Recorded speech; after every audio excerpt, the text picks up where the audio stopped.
Ketua 1 Ustadz kalau saya tidak salah. Ketua 1 Pimpinan Pusat Ikatan Pelajar Muhammadiyah bidang perkaderan. Saya pada saat itu di PWIPN sebagai Sekretaris Pimpinan Wilayah IPN Sulawesi Tenggara. Jadi beliau Wakil Ketua 1 Pimpinan Pusat IPN, saya pada saat itu sebagai Sekretaris IPN Wilayah Sulawesi Tenggara. Kemudian beliau terpilih dalam musyawarah wilayah Muhammadiyah di Yogyakarta sebagai Ketua Pimpinan Wilayah, Ketua Umum Pimpinan Wilayah Muhammadiyah DIY kalau saya tidak salah, Ustadz Agung. Kemudian menjadi Sekretaris Pimpinan Pusat Muhammadiyah.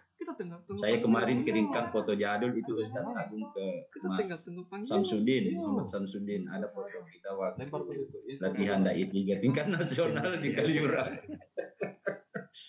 Ya, alhamdulillah membangun silaturahmi. Baik, Bapak dan Ibu, pengajian kita kali ini memang merupakan kerjasama antara Universitas Muhammadiyah Kendari bersama dengan Majelis Pendidikan Kader Pimpinan Wilayah Muhammadiyah Sulawesi Tenggara yang merupakan sudah pengajian atau bukan Vimix saja Vimix. Nah, tema kita pada pengajian kali ini secara spesifik kita ingin mendengarkan pencerahan dari Ustadz Dr. Haji Agung Donarto bagaimana pandangan Muhammadiyah terhadap Salafi dan Wahabi. Kalau kita melihat sejarah sebenarnya gerakan salaf itu kalau tidak salah, mohon maaf kalau nanti Ustadz Agung yang koreksi. Bacaan saya gerakan salaf itu dimulai oleh Ibnu Taimiyah. Memberi contoh. Taimiyah turun pada mulutnya Ibnu Taimiyah. Sampai kemudian Muhammad Abduh, Muhammad Rashid Ridha dan seterusnya. Hanya memang ada perbedaan kalau Ibnu Taimiyah itu salah tapi bermazhab Imam Hambal. Kalau Rashid Ridha salah dan tidak bermazhab. Mungkin ini ada kesamaan dengan posisi kita di Perserikatan Muhammadiyah. Kita juga adalah gerakan salaf tapi gerakan salaf pembaharuan modern dan tidak bermazhab. Nah, kita juga kadang dianggap tidak bermazhab, apa namanya Muhammadiyah? Nah, biasa kita dengar Muhammadiyah itu memang tidak bermazhab tetapi bermanhaj. Tapi saya kira nanti Ustadz Agung yang jelaskan bagaimana sisi-sisi Salafi itu dan Wahabi itu karena tentu ada perbedaan Muhammadiyah dengan Salaf yang lain. Saya juga dengan Wahabi karena Wahabi juga ini populer juga kita di Indonesia, kadang ada gerakan-gerakan tertentu sering dianggap kita beririsan dengan gerakan Wahabi, padahal berbeda.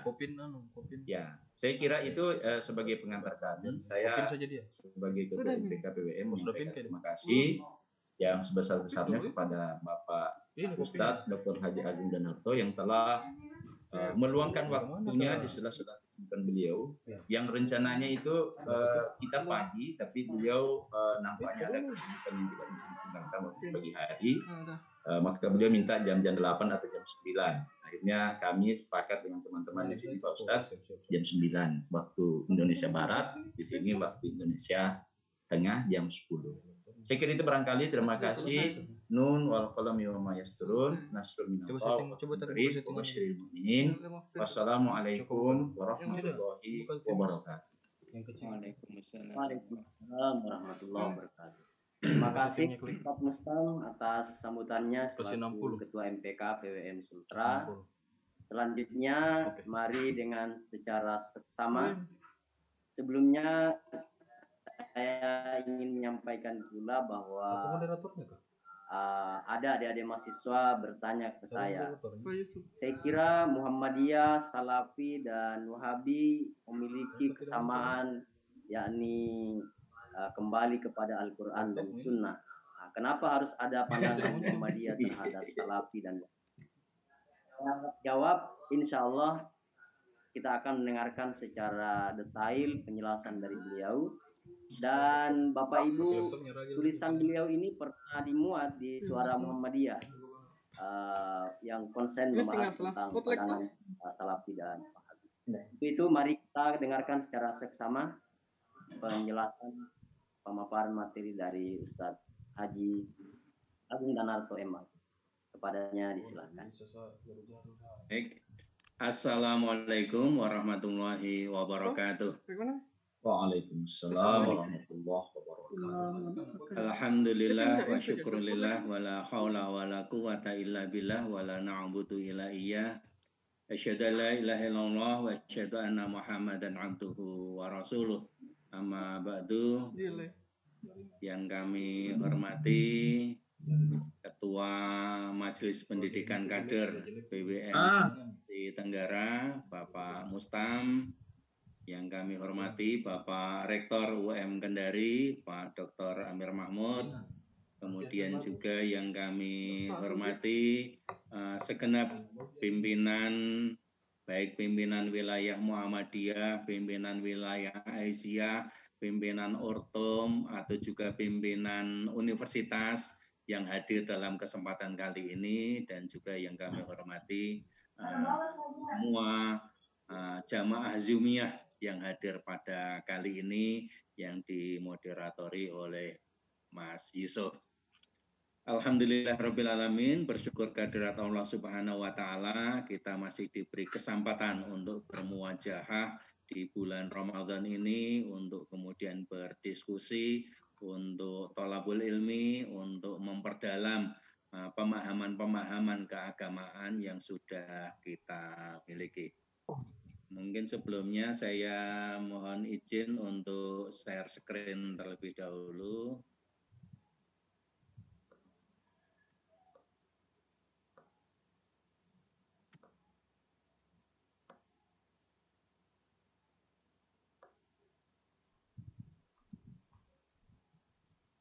Baik.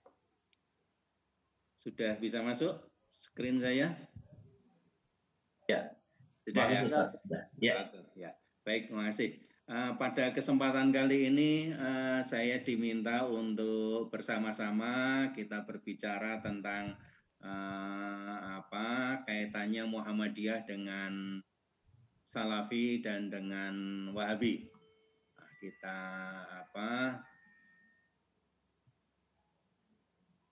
akan lihat bagaimana kaitan Muhammadiyah dengan Salafi. Saya ingin memulai dengan genealogi Salafi Wahabi terlebih dahulu. Kalau secara literal Salafi itu kan pendahulu atau yang telah lampau. Sehingga Salafi, gerakan Salafi itu adalah gerakan yang merujuk kepada ulama-ulama terdahulu. Ulama terdahulu biasanya yang dijadikan acuan adalah ulama yang hidup di abad pertama, kedua, dan ketiga Hijriah. Itulah ulama Salafi, ulama-ulama Salaf. Biasanya kelompok Salafi itu merujuk kepada ulama pada 3 abad generasi awal ini.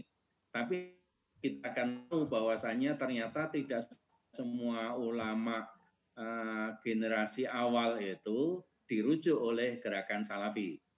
Misalnya dalam Salafi itu agak jarang merujuk kepada pendapat Umar bin Khattab, pendapat Ali bin Abi Thalib, dan lain sebagainya. Padahal kurang salaf apanya mereka itu. Itu salah sekali itu ya. Nah, sehingga Salafi itu merujuk mindset, pola pikir di dalam memahami ajaran agama. Jadi bukan sekedar hanya merujuk kepada ulama masa awal, tapi ulama masa awalnya pun yang sesuai dengan mindset mereka. Nah, secara genealogis Salafi ini memang betul yang disampaikan Pak Mustam tadi itu biasanya memang merujuk pada Ibnu Taimiyah yang kemudian muridnya Ibnu Qayyim Al-Jauzi. Tapi kalau dirujuk jauh ke belakang itu nanti merujuknya pada Ahmad Ibnu Hambal. Ya, Ahmad Ibnu Hambal itu yang pola pikir sebagaimana yang difahami oleh Salafi sekarang ini itu kira-kira ya pada masa dulu itu ada pada Ahmad Ibnu Hambal ya, yang pemahamannya cenderung literalis dan lain sebagainya. Nah, dari Ibnu Taimiyah ini kemudian dilanjutkan sekian abad kemudian oleh Muhammad bin Abdul Wahhab. Ya, Ini yang Bapak Salafi sekaligus juga Bapak Wahabi. Nah, dari ulama dari Muhammad bin Abdul Wahab ini kemudian karena Muhammad bin Abdul Wahab ini kan berkolaborasi dengan politik yang dipimpin oleh Muhammad Ibnu Saud yang akhirnya kemudian menjadi kerajaan Saudi Arabia. Ya, kerajaan Saudi Arabia itu secara politik itu kan kolaborasi politik dengan ulama, ya ulamanya Muhammad bin Abdul Wahab, sehingga karenanya ideologi resmi atau paham keagamaan resmi dari Saudi adalah mengikuti paham keagamaan Muhammad bin Abdul Wahab ini. Nah, dari ulama-ulama Salafi ini, ulama Saudi, nanti Salafi akan ada tiga kelompok atau tiga faksi. Yang pertama adalah Salafi Sururi atau Haroki. Ini Salafi yang dalam wujud gerakan terorganisir. Jadi ketika faham Salaf itu mendominasi Saudi, ya, sehingga menjadi faham keagamaan Saudi, maka ketika tahun 70-an itu Saudi ingin melakukan pembaruan pendidikan di Saudi. Nah, salah satu yang dimintai tolong atau salah satu upayanya adalah mendatangkan para pakar dari Mesir, ya, pakar Mesir untuk melakukan pembaruan pendidikan di Saudi. Nah, para pakar Mesir ini kebanyakan mereka adalah yang ideologinya Ikhwanul Muslimin, ikutnya Ikhwanul Muslimin, sehingga kolaborasi antara Salafi dengan terpengaruh oleh Ikhwanul Muslimin, maka kemudian muncullah gerakan Salafi Haroki, Salafi dalam bentuk gerakan, organisasi, partai politik dan lain sebagainya. Itu kemudian cukup dominan di Arab. Nah, setelah munculnya Salafi Haroki yang agak dominan, timbul kontra terhadap Salafi Haroki ini yang disebut Salafi Yamani, yang ini lebih puritan.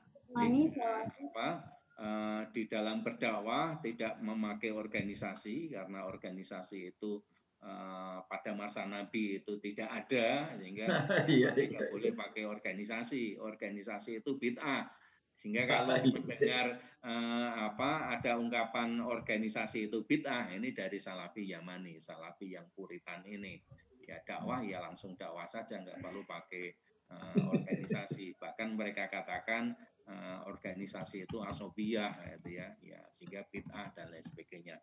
Nah, ini ada tiga kelompok juga. Yang pertama rejeksionis. Rejeksionis itu terhadap segala apapun perkembangan masyarakat selalu dia tolak, dia katakan sebagai bid'ah.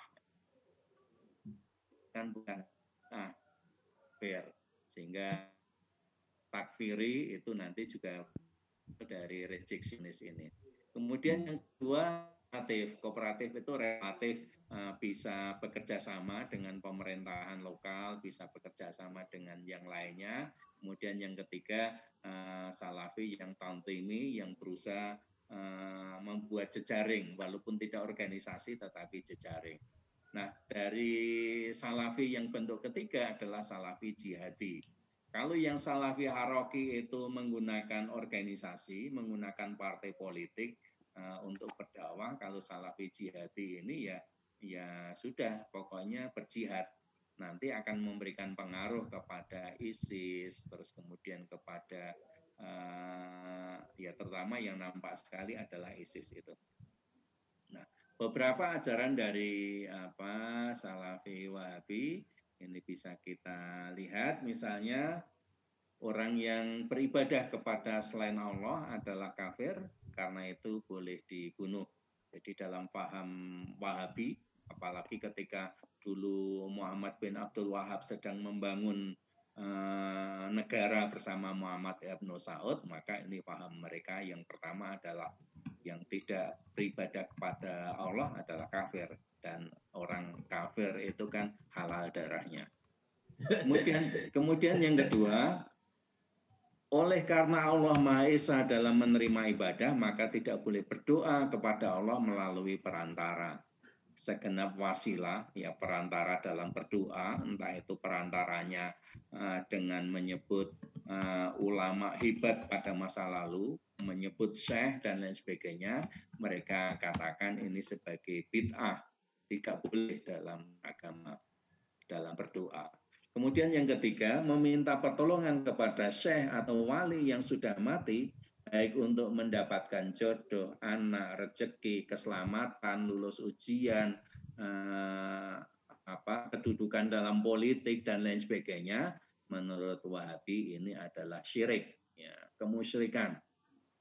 Kemudian haram berzikir dan membaca wirid dengan menggunakan tasbih, cukup dengan menghitung ruas jari. Ya, dalam berzikir tidak menggunakan tasbih, walaupun kalau kita ke Mekah ya itu yang jualan tasbih banyak sekali, tapi hampir semua tasbih di sana itu nggak ada yang made in Saudi, rata made in-nya China gitu ya, dari Cina ya. Nah, bid'ah, tahayul dan khurafat wajib dibasmi. Jadi Islamnya Islam murni, Islam sebagaimana yang dulu dipraktekkan oleh Nabi dan para generasi awal. Penyimpangan terhadap itu semua adalah tidak boleh dan wajib dibasmi, wajib dihilangkan.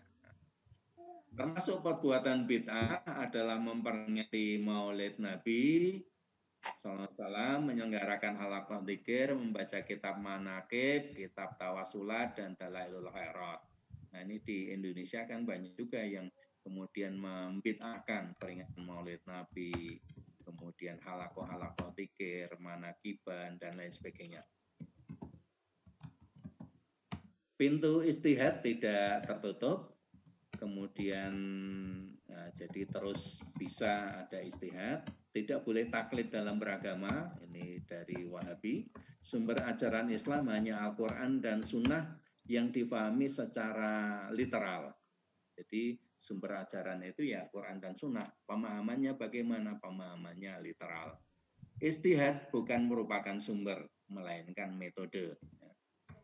Kalau terdapat pertentangan antar imam madhab, maka mengambil penegasan dari Al-Quran dan Sunnah.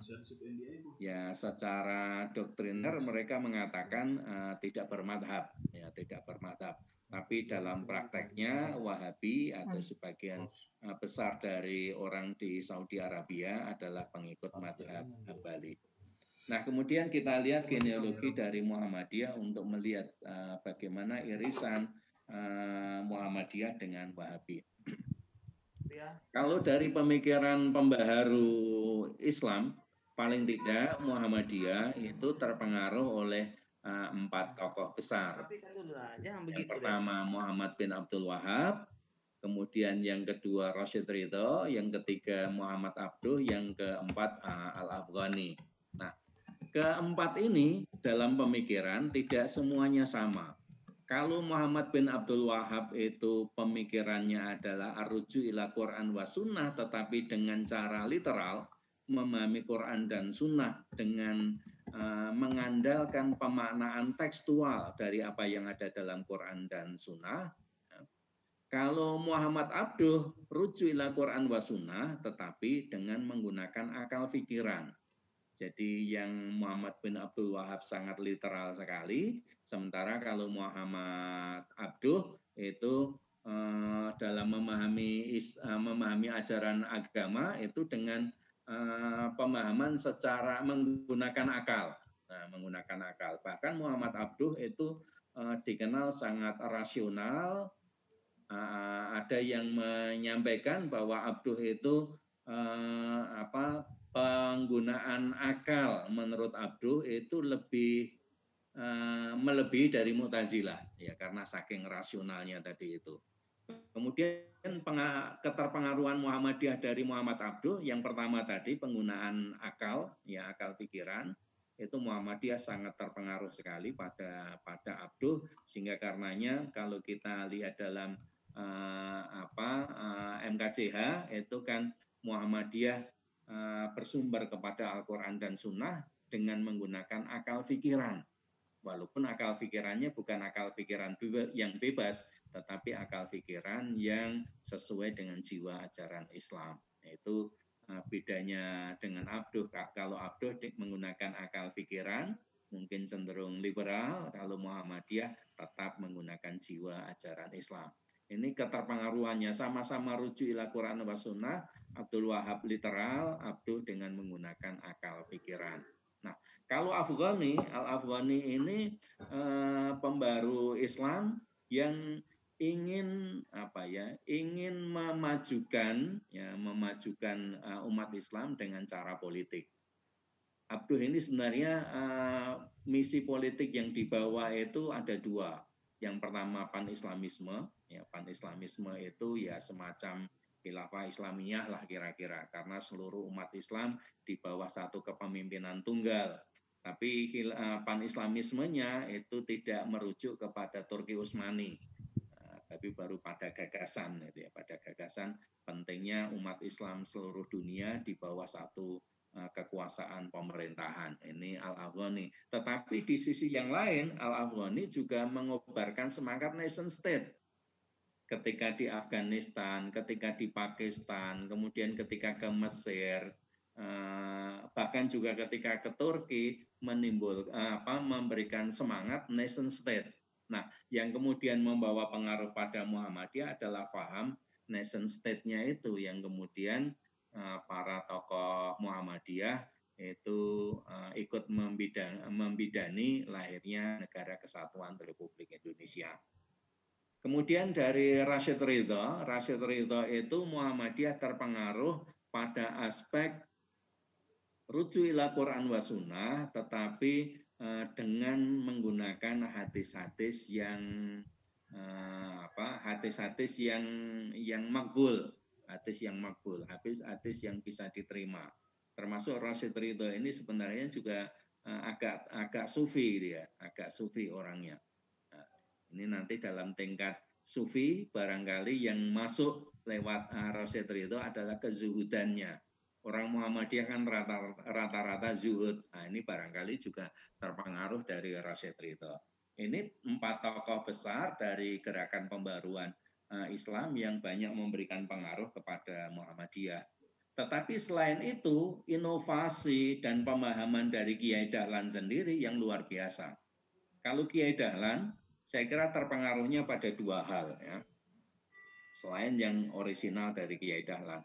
Yang pertama adalah terpengaruh dari budaya lokal, karena bagaimana juga Kiai Dahlan kan juga petinggi Keraton Yogyakarta sebagai khatib, sebagai khotib punya jabatan keagamaan lah di Keraton Yogyakarta. Saya kira ini memberikan pengaruh sehingga walaupun Muhammadiyah terpengaruh oleh Muhammad bin Abdul Wahab ataupun Salafi, tetapi Muhammadiyah relatif lebih moderat terhadap budaya lokal, bisa ada akomodasi di situ itu.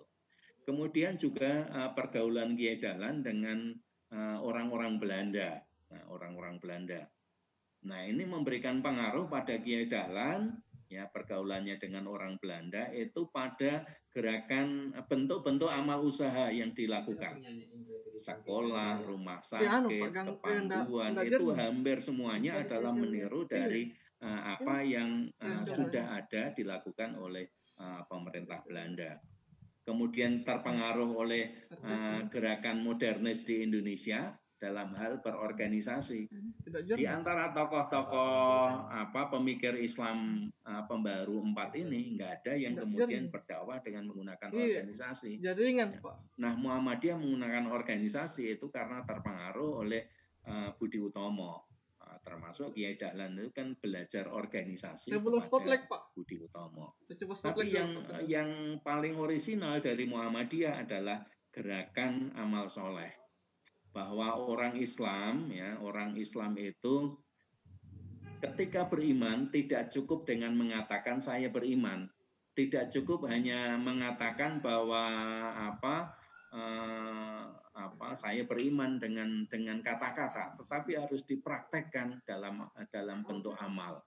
Nah, amal soleh. Nah, amal solelah inilah yang kemudian dilembagakan oleh Muhammadiyah, yang menyebabkan Muhammadiyah sekarang memiliki amal usaha yang terbesar.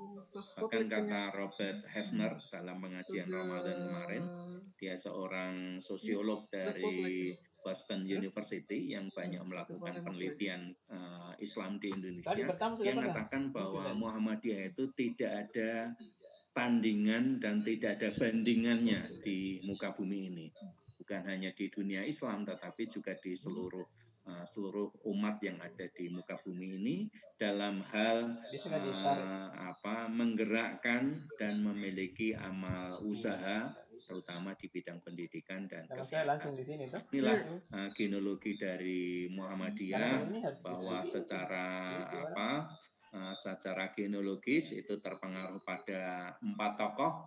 Yang keempatnya ini walaupun sering dikatakan jargonnya rujuk ila Quran wa sunnah, tapi cara untuk kembali kepada Quran dan sunnahnya yang berbeda-beda. Muhammad bin Abdul Wahab cenderung literalis, Muhammad Abduh sangat rasional.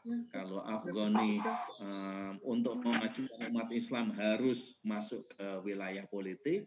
Kalau Rashid Ridho di bidang penguasaan pada hadis. Fotonya Pak Agung dan materinya. Fotonya Pak Agung. Ya, jadi Pak. Kemudian tadi ajaran Salafi Yamani ini yang paling banyak di Indonesia. Kembali kepada Al-Quran dan Sunnah secara literal. Maksudnya secara literal ya apa yang tertulis dalam Quran dan Sunnah ya sudah ikuti saja apa adanya, tidak perlu diinterpretasikan.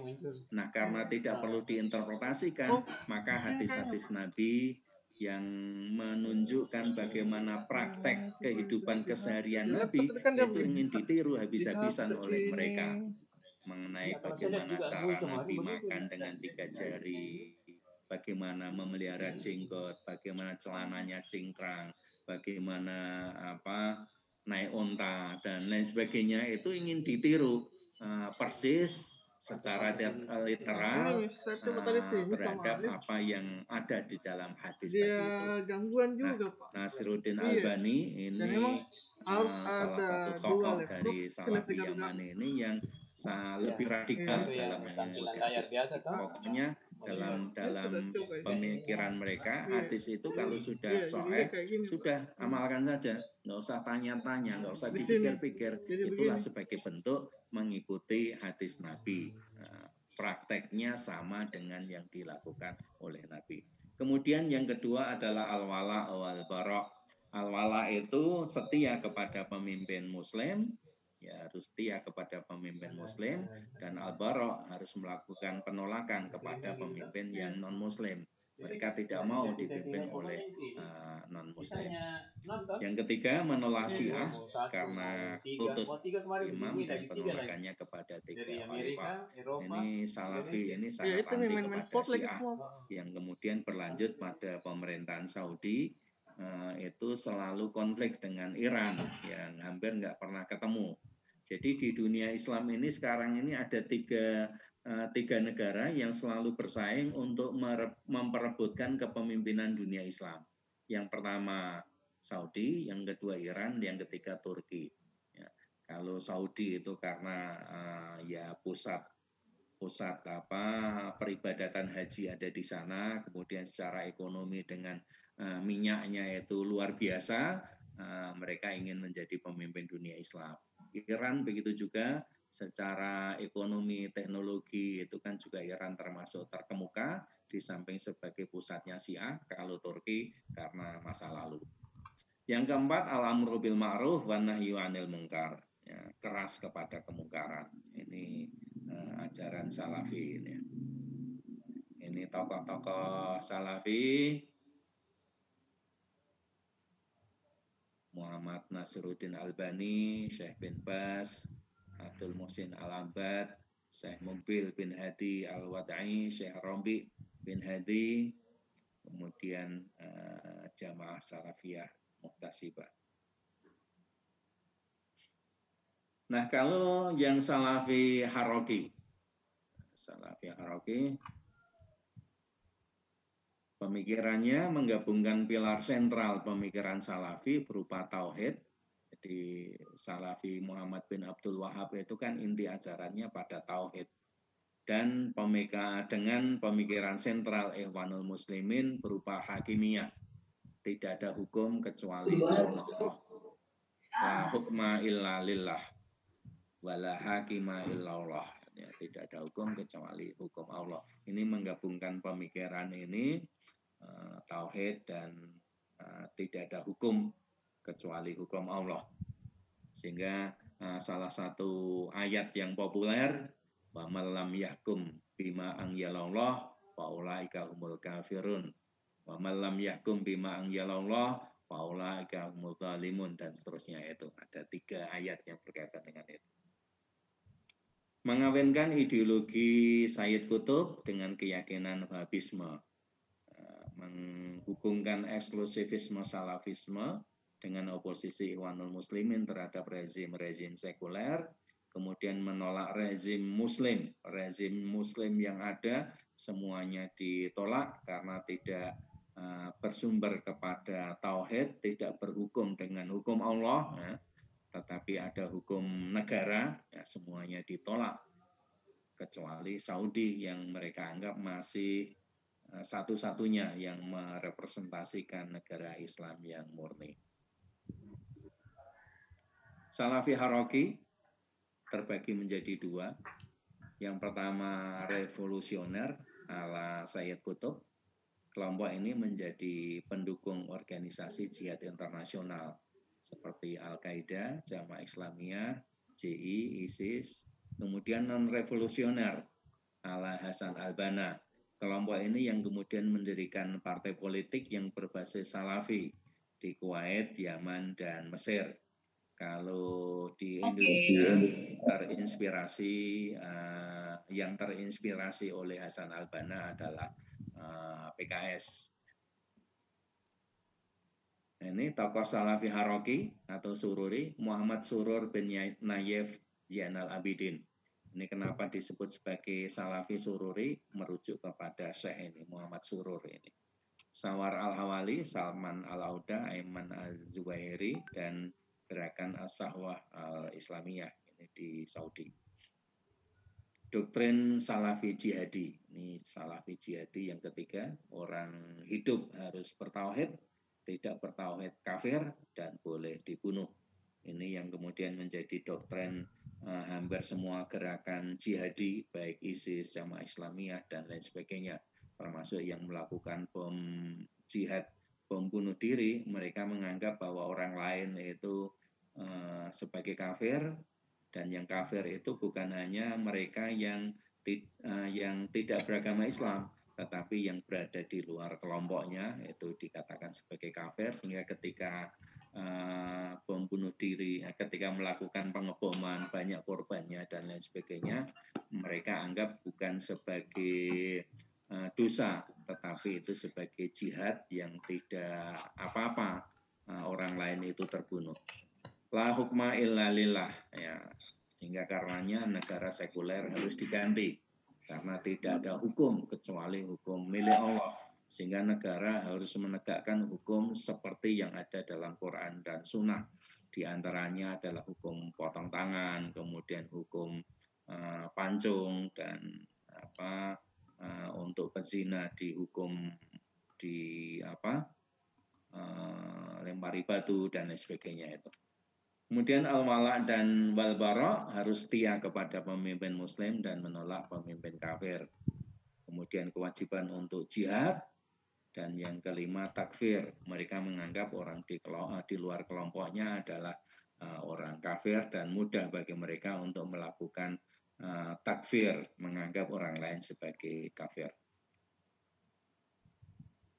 Ini tokoh-tokoh Salafi Jihadi, Abdullah Azam, Abu Muhammad Al-Maqdisi, Abu Mus'ab Al-Yarqani, Abu Umar Al-Baghdadi. Ini saya kira tokoh-tokoh Al-Maqdisi, Al-Baghdadi ini populer di Indonesia.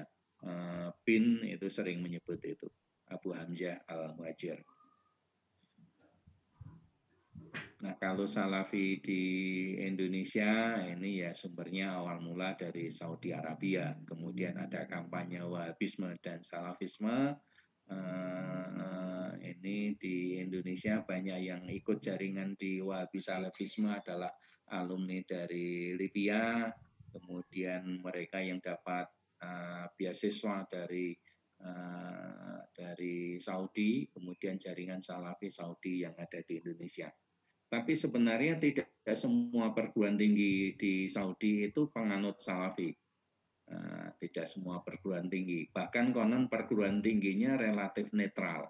Tetapi yang menyebabkan mereka menjadi Salafi adalah halakoh-halakoh yang ada di masjid-masjid atau yang ada di pesantren-pesantren yang ada di Saudi. Ini beberapa funding atau Salafi Indonesia, ini saya lewati saja. Nah, kemudian titik singgung dan titik simpang antara Salafi dengan Muhammadiyah. Sumber ajaran Islam. Sumbernya sama-sama Al-Quran dan Sunnah. Cuma bedanya Muhammadiyah memahami dengan menggunakan akal pikiran yang sesuai dengan jiwa ajaran Islam. Kalau Salafi memahaminya secara literal. Muhammadiyah itu memahami bahwa Islam itu adalah agama yang salihun likulli zaman wa makan. Islam adalah agama yang tepat, yang baik, yang konstruktif, yang selalu membawa kemajuan untuk semua tempat, semua bangsa, semua budaya, dan dalam semua kurun waktu. Islam baik di abad ke-7, abad ke-8, abad ke-15, abad ke-20, dan di abad ke-21 pun Islam harus menjadi agama yang soleh, agama yang membawa rahmatan lil alamin, agama yang membawa kesejahteraan untuk umat manusia. Sehingga menurut paham Muhammadiyah, kalau memahami Quran dan Sunnah secara literal, maka pemahaman ini akan sama sebangun dengan pemahaman pada masa Nabi ketika abad ke-7. Kalau hal itu berkaitan dengan masalah akidah, ibadah, dan akhlak, Muhammadiyah setuju bahwasanya dalam akidah, ibadah, dan muamalah itu termasuk hal yang as-sawabit, hal yang tetap. Sampai kapanpun yang namanya sholat itu ya tetap harus subuh 2 rakaat, kemudian zuhur 4 rakaat, asar 4 rakaat, maghrib 3 rakaat, isya 4 rakaat. Harus tetap seperti itu. Kecuali kalau di qashar ya, di jamak qashar. Ya. Itu harus tetap. Kaifiyahnya juga harus tetap, termasuk menggunakan bahasa Arab itu harus tetap seperti itu. Tetapi untuk hal-hal yang lain yang muamalah, mengenai bagaimana cara berpakaian, bagaimana cara berpolitik dan lain sebagainya dalam memahami Quran dan Sunnah menggunakan akal pikiran. Nah, ini yang membedakan yang pertama. Salafi literal, pokoknya apa kata teks harus dipahami begitu saja. Kalau Muhammadiyah menggunakan akal pikiran, itu dengan melihat konteksnya. Bagaimana konteks sababul wurud? Apa yang menyebabkan ada hadis, ada ayat yang menyatakan seperti ini? Ya, nah itu. Kemudian yang kedua, kemodernan. Muhammadiyah menerima kemodernan dan melakukan modernisasi. Kemodernan itu sebagai sesuatu hal yang sunatullah. Ya, manusia berkembang semakin maju, semakin baik. Penemuan-penemuan baru itu akan membawa kemaslahatan, sehingga karenanya modernisasi itu diterima dan harus melakukan modernisasi. Cuma efek samping negatifnya itu yang harus dihilangkan. Efek sampingnya itu yang dihilangkan, tapi tidak menolak modernisasi. Tapi kalau Salafi menolak modernisasi dalam bidang sosial, budaya, ekonomi, mereka tolak. Yang diterima adalah produk teknologi. Kemudian budaya Barat. Terhadap budaya Barat, Muhammadiyah menerima budaya Barat yang sesuai dengan ajaran Islam dan menolak yang tidak sesuai. Jadi produk iptek, ilmu pengetahuan dan teknologi saat ini sebagian besar adalah produk Barat. Baik itu politik, ekonomi, sosial, budaya, dan lain sebagainya itu adalah produk Barat. ya, sistem demokrasi, nah itu produk Barat. Nah, Muhammadiyah relatif bisa menerima budaya Barat, peradaban Barat, ya, peradaban Barat dan budaya Barat yang sesuai, yang tidak bertentangan dengan ajaran Islam, tapi menolak yang tidak sesuai.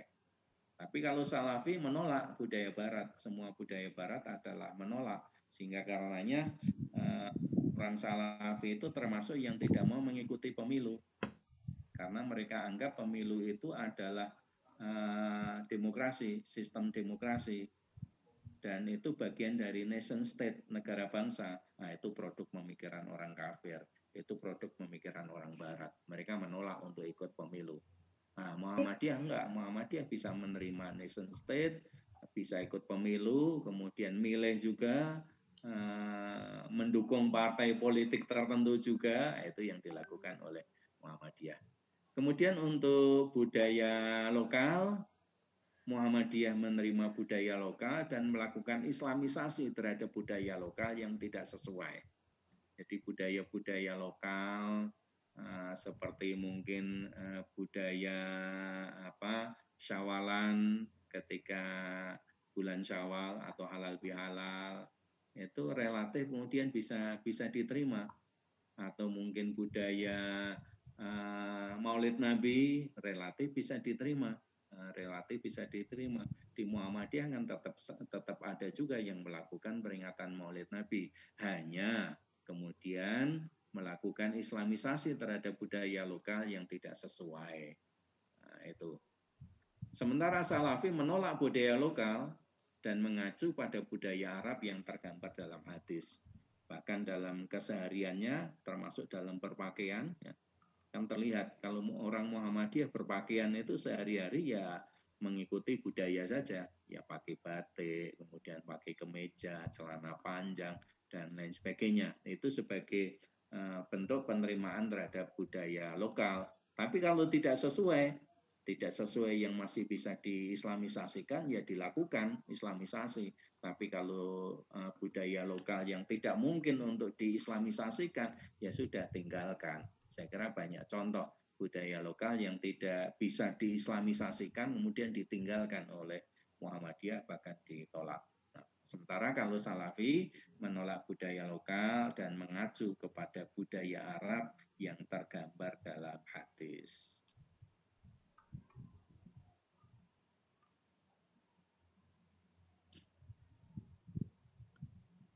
Kemudian dalam aspek dakwah, Muhammadiyah berdakwah kepada Muslim dan non-Muslim. Kepada non-Muslim agar mengerti Islam, kepada Muslim agar menjadi Muslim yang ideal, pendekatannya dengan jalur hikmah, kebijaksanaan. Ini dakwah yang dilakukan Muhammadiyah. Kepada Muslim iya, kepada non-Muslim juga iya. Kepada non-Muslim itu tujuannya agar mereka mengerti Islam, tidak harus kemudian dakwah kepada non-Muslim mereka harus menjadi Muslim, ya, karena masalah hidayah itu adalah masalah Allah, bukan masalahnya manusia, bukan kewenangan manusia, tetapi kewenangan Allah, sehingga yang melakukan tugas, yang menjadi tugas kita adalah agar mereka mengerti Islam. Itulah kenapa saat ini di perguruan Muhammadiyah di beberapa daerah basis non-Muslim, misalnya di Sorong, di Manokwari, di Jayapura, di Kupang, kemudian di Pontianak, di Medan, itu tidak sedikit non-Muslim yang menjadi murid atau mahasiswa di perguruan tinggi kita. Bahkan Sorong dan Kupang itu bisa sampai 70% non-Muslimnya yang kuliah di kampus Muhammadiyah. Nah, ini jadi dakwah kepada Muslim dan non-Muslim. Sementara orang Salafi berdakwahnya khusus kepada orang Muslim saja untuk menjadi Muslim ideal seperti manhaj mereka. Non-Muslim itu kafir dan boleh dibunuh. Mungkin di Indonesia tidak se ekstrem ini, ya, tidak kemudian orang kafir boleh dibunuh, itu sudah penyesuaian Salafi yang ada di Indonesia. Tetapi secara umum seperti itu. Kemudian dalam bidang amar ma'ruf nahi mungkar, Muhammadiyah melakukan amar ma'ruf secara individual dan kelembagaan. Secara individual dilakukan melalui pengajian, kultum, dan tabligh. Secara kelembagaan dilakukan secara sistematis melalui AUM. Nahi mungkar juga dilakukan secara sistemik. Muhammadiyah berpendapat bahwasannya biang kemungkaran di dunia ini ada 3. Yang pertama adalah kebodohan, yang kedua adalah kemiskinan, yang ketiga adalah ketidakpahaman akan agama. Itu biang kemungkaran. Induknya segala kemungkaran yang ada di dunia itu 3 hal itu. Sehingga nahi mungkarnya Muhammadiyah lebih sistemik untuk menanggulangi 3 problem itu. Dengan menanggulangi kebodohan, dengan mendirikan amal usaha di mana-mana, itu kan sekaligus amar ma'ruf tapi sekaligus juga merupakan nahi mungkar.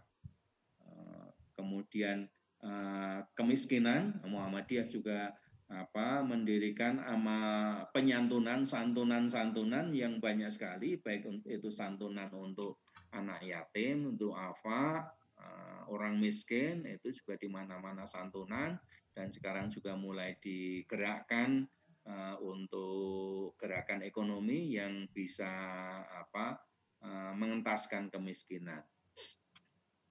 Kemudian yang ketiga tentu ketidakpahaman akan agama, ini yang juga menjadi concern Muhammadiyah untuk melakukan tabligh dan dakwah ke seluruh pelosok, bahkan ke daerah yang terpencil sekalipun Muhammadiyah masuk di sana. Ya. Walaupun belakangan mungkin karena semakin banyak organisasi dakwah, maka Muhammadiyah dalam beberapa hal itu agak ketuturan dalam melakukan dakwah kepada kelompok komunitas tertentu, entah itu komunitas perkotaan atau mungkin komunitas yang terpencil. Nah, sementara Salafi melakukan dengan tahzir dan hajrul mubtadi'. Tahzir itu adalah memperingatkan. Bagi orang Islam yang banyak yang melakukan penyimpangan, yang melakukan bid'ah tahayyul hurafat, ya, mereka diperingatkan. Anda sudah menyimpang, Anda pelaku bid'ah dan lain sebagainya.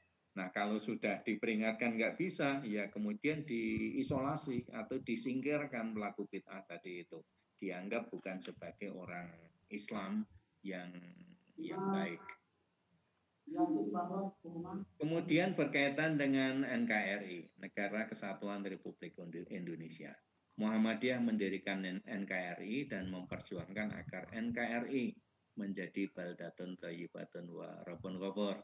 Sementara Salafi Yamani patuh kepada pemerintah NKRI tapi pasif, tidak ikut serta. Ya tadi tidak ikut pemilu, terserah siapa yang mau jadi, tapi kalau sudah jadi mereka akan taat kepada pemerintahan yang sah tadi itu. Kalau Salafi, Haroki, dan Jihadi ingin mengganti dengan pemerintahan atau negara Islam. Untuk negara Islam, isu tentang negara Islam, Muhammadiyah memandang NKRI sudah cukup, tinggal mengisinya agar sesuai dengan ajaran Islam. Salafi Yamani apolitik, tidak berpolitik, tapi tetap mengidolakan kehidupan berbangsa seperti zaman Nabi. Sementara Salafi, Haroki, dan Jihadi memperjuangkan terbentuknya negara Islam. Kemudian berkaitan dengan peran akal. Muhammadiyah berpandangan bahwa akal adalah perangkat yang dianugerahkan Tuhan kepada manusia untuk bisa survive. Akal berfungsi untuk memahami alam dan teks keagamaan. Teks keagamaan perlu dipahami dengan menggunakan akal, karena Islam diturunkan untuk semua umat manusia dengan berbagai latar budaya dan peradaban yang berbeda. Itu peran dari akal. Jadi menerjemahkan nilai-nilai ajaran agama ke dalam kehidupan umat manusia yang plural dan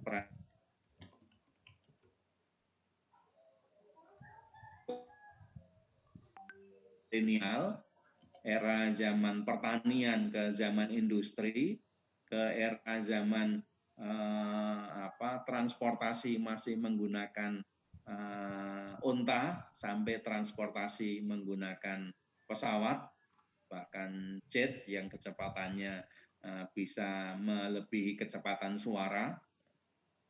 Ini luar biasa. Nah, Islam harus nilai-nilai Islam harus bisa diterjemahkan dalam pluralitas budaya dan peradaban seperti itu. Sementara Salafi mengabaikan peran akal dalam menafsirkan teks keagamaan. Bagi mereka, kebenaran itu tunggal dan hanya terletak dalam wahyu. Wahyu adalah sumber pertama manusia dan sumber terakhir yang tidak bisa diperselisihkan. Manusia menurut mereka itu hanya ada dua kategori, taat atau ingkar. Nggak ada yang baina huma, itu nggak ada. Ya. Nah, itu jadi taat dan ingkar. Rasionalitas, berkenaan dengan rasionalitas, Muhammadiyah berpandangan bahwa rasionalitas dan pengembangan ilmu sosial diperlukan untuk memahami teks dan untuk membangun peradaban manusia yang maslahat dan islami. Sementara Salafi berpandangan bahwa rasionalitas dan pengembangan ilmu sosial adalah bid'ah, anti filsafat dan juga anti tasawuf. Ini terlihat bagaimana Muhammadiyah mengedepankan rasionalitas, kemudian mendukung pengembangan ilmu pengetahuan, sehingga perguruan tinggi Muhammadiyah tumbuh di mana-mana, itu karena Muhammadiyah memberikan peran yang besar kepada akal dan kepada rasionalitas. Ya. Rasionalitas itu penting untuk memahami alam semesta, kehidupan masyarakat, bahkan terhadap kehidupan keagamaan itu sendiri. Sehingga bisa tumbuh, berkembang, dan bisa survive. Tentu sesuatu hal yang menggembirakan perkembangan perguruan tinggi kita. Terakhir kan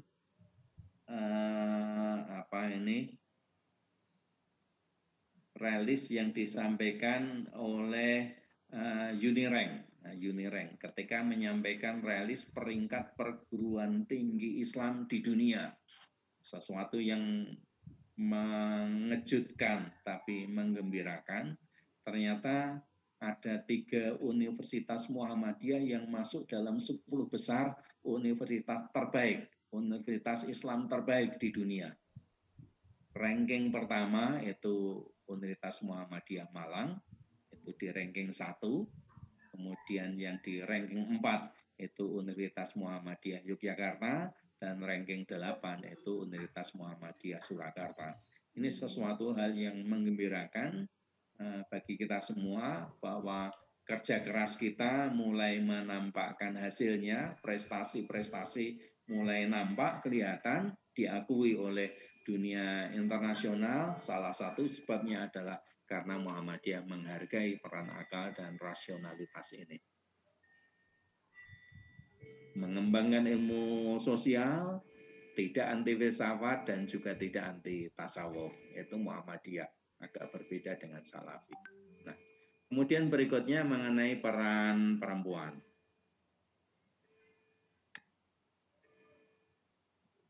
Menurut Muhammadiyah, perempuan memiliki peran domestik dan publik. Perempuan boleh menjadi pejabat publik dan boleh bepergian tanpa mahram bila keadaan aman dan terjaga dari fitnah. Sementara menurut Salafi, peran perempuan adalah sektor domestik, sedangkan sektor publik adalah milik laki-laki. Ini barangkali bisa terlihat di Saudi itu, hak untuk mengemudi saja itu kan baru diberikan 1-2 tahun terakhir. Betapa sebelumnya perempuan nggak boleh mengemudi. Itu artinya kan untuk tampil di wilayah publik pun sangat terbatas sekali. Nah, ini beda dengan di Indonesia. Sepanjang dia bisa, sudah silahkan mengemudi mau kemana saja. Nah, menurut Salafi, perempuan sektor domestik saja, sektor rumah tangga, dan sektor publik adalah milik laki-laki. Perempuan bepergian harus bersama dengan mahram.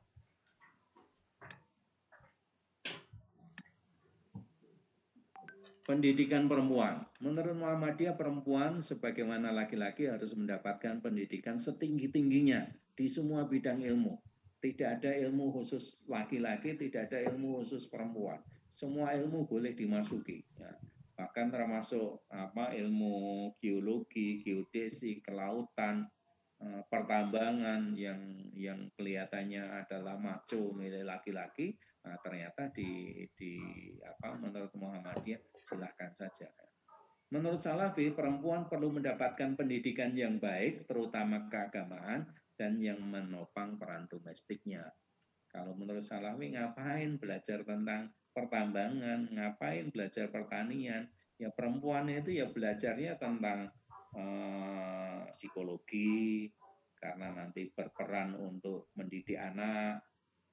Ya yang peran-peran domestik lah, tata boga, kemudian dan lain sebagainya itu. Jadi peran yang sifatnya domestik atau yang keagamaan. Tapi karena suruh peran keagamaan sehingga keunggulannya mereka, perempuan di Salafi itu lebih banyak hafidhahnya, yang hafal Qur'annya dibandingkan perempuan Muhammadiyah. Itu salah satu keunggulan mereka, ya karena bidang kajian, bidang keilmuannya nggak banyak, sehingga banyak yang kemudian konsentrasi di situ, hafal Quran, dan mungkin anak-anaknya juga banyak yang hafal Quran. Tetapi kalau selain itu ya mereka nggak banyak berperan. Kemudian dalam aspek keluarga, Muhammadiyah mendukung monogami, walau tidak mengharamkan poligami. Beda dengan Salafi. Salafi mendukung poligami, walau membolehkan monogami. Ini terbalik ya. Kalau di Muhammadiyah ya prinsipnya monogami. Jarang orang Muhammadiyah yang berani melakukan poligami. Karena kalau melakukan poligami biasanya secara sosial, bukan secara organisasi, tapi secara sosial di Muhammadiyah itu relatif agak dikucilkan, disindir-sindir, dan lain sebagainya. Kalau secara organisasi mungkin tidak secara langsung. Tapi mungkin barangkali seperti Pak Mustam ini kalau nanti berani poligami, ya mungkin nggak akan diapa-apakan ini Pak Mustam ya. Nggak akan ada sanksi. Paling cuma nanti pas setelah muswil itu nanti paling nggak dipilih lagi. Paling seperti itu nanti ya. Ya itu sanksi sosialnya seperti itu ya. Masya Allah. Jadi tidak ada sanksi secara langsung, tapi sanksi sosial biasanya. Nah, kalau Salafi mendukung poligami, walau membolehkan monogami. Nah, pakaian. Bagi Muhammadiyah, pakaian yang penting itu menutup aurat. Boleh pakai pakaian tradisional, lokal, ataupun barat, batik, sarung, peci, jas, celana panjang, kebaya, dan sejenisnya. Biasa dipakai di Muhammadiyah yang seperti itu. Karena prinsipnya adalah pakaian itu menutup aurat. Mau bentuknya seperti apa, warnanya seperti apa, itu termasuk wilayah yang al-mutaghayyirat, yang bisa berubah-ubah. Sementara kalau cara berpakaiannya Salafi itu membiasakan 4 identitas. Yang pertama jalabiyah, pakaian panjang, ya, bukan hanya untuk perempuannya, tetapi laki-lakinya juga pakaiannya panjang. Kemudian yang kedua isbal, ya, celana cingkrang. Kemudian lihya, itu jenggot, memelihara jenggot, ya seberapapun pokoknya dipelihara. Kalau bisa rapi ya alhamdulillah, kalau nggak rapi pun pokoknya harus pelihara lihya ini. Dan yang keempat ini niqab, cadar. Yang ini cadar ini terpaksa kita pada masa-masa pandemi ini juga harus mengikuti ini niqab ini, cadar ini, dengan seruan untuk menggunakan masker, itu kan juga sejenis dengan cadar juga sebenarnya. Memang berbeda. Dalam hal seni, bermusik, bernyanyi, main drama, teater, menurut Muhammadiyah bisa menjadi media dakwah, bisa menjadi sarana dakwah.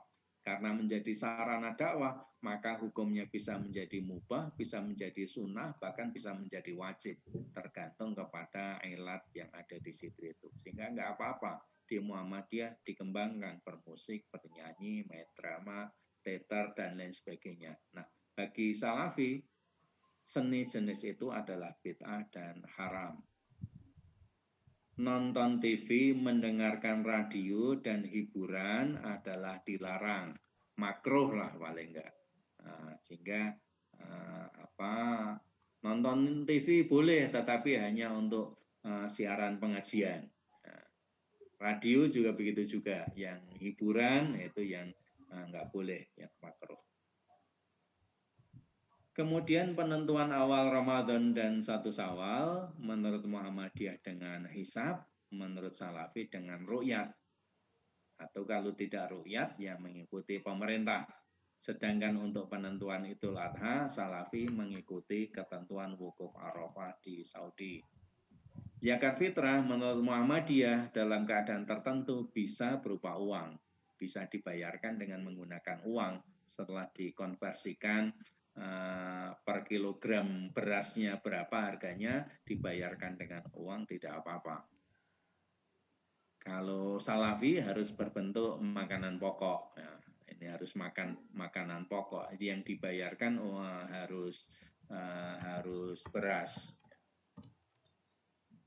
Ini ada istihad baru dari Layismu yang saya baru dengar karena mahasiswa ada yang mau melakukan tentang itu.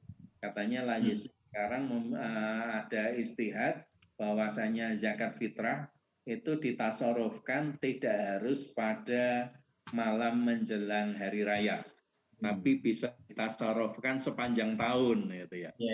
Ini saya baru dengar karena ada mahasiswa yang mau nulis tesis tentang itu. Saya sendiri belum tahu, tapi konon katanya seperti itu. Nah ini kan akan berbeda lagi dengan Salafi. Kalau Salafi saya yakin yang bayarnya ya harus di akhir Ramadan, mentasarufkannya juga harus di akhir Ramadan. Nah zakat menurut Muhammadiyah bisa diberikan kepada panitia pembangunan masjid. Tentu untuk pembangunannya ya, bukan untuk panitianya, bukan honor panitia, tapi untuk pembangunan masjidnya, karena itu dikategorikan sebagai fisabilillah. Ya. Menurut Salafi ya harus diberikan kepada orang dalam 8 asnaf tadi itu. Peringatan Maulid Nabi, bila membawa maslahat dan dilakukan tidak dengan cara yang menyimpang, menurut Muhammadiyah boleh dilakukan, karena termasuk muamalah. Menurut Salafi nggak boleh karena nggak ada praktek pada masa salaf peringatan Maulid Nabi itu nggak ada, sehingga karenanya peringatannya saja sudah haram, sudah bid'ah itu. Nah, bagaimana pintu masuk gerakan Salafi ke Muhammadiyah? Pintu masuknya adalah pintu pemurnian ajaran agama Islam yang juga menjadi perhatian utama Muhammadiyah di samping sebagai gerakan pembaruan. Tadi kan keterpengaruhan Muhammadiyah kan salah satunya kan juga dari Muhammad bin Abdul Wahab. Jadi memang Muhammadiyah ada pengaruhnya, ada keterpengaruhan dari Muhammad bin Abdul Wahab. Tetapi kemudian kan di mix demikian rupa, sehingga corak Muhammadiyah kan tidak sama dengan yang Salafi. Nah, pintu masuknya karena Muhammadiyah juga sebagai gerakan pemurnian sama rujuk ila Quran wa sunnah, tidak cukup kader kita, ulama kita yang paham apa perbedaan cara memahami Al-Quran menurut Muhammadiyah dan menurut Salafi. Sehingga kecenderungannya kan lebih enak kalau mengikuti Salafi tekstual. Sudahlah apa yang tertulis Quran dalam hadis, sudah itu ikuti saja.